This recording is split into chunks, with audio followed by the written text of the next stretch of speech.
11 మంది యువరాజులు యువరాణికి తమ కథని చెప్పారు. వారు రాత్రి సమయంలో మాత్రమే మనుషులుగా ఉండగలరు.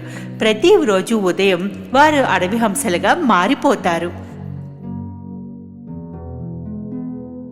అప్పటి నుండి దాదాపు తెల్లవారుజామున వారు ఆమెతో తీసుకుని వెళ్లాలని నిర్ణయించుకున్నారు. వారు తమ బుట్టరెల్లును తయారు చేసి ఆమెను అందులో కూర్చోబెట్టారు. వారు సిద్ధంగా ఉన్నప్పుడు సూర్యుడు పైకి వచ్చాడు. మరోసారి వారంతా అడవి హంసలుగా మారిపోయారు.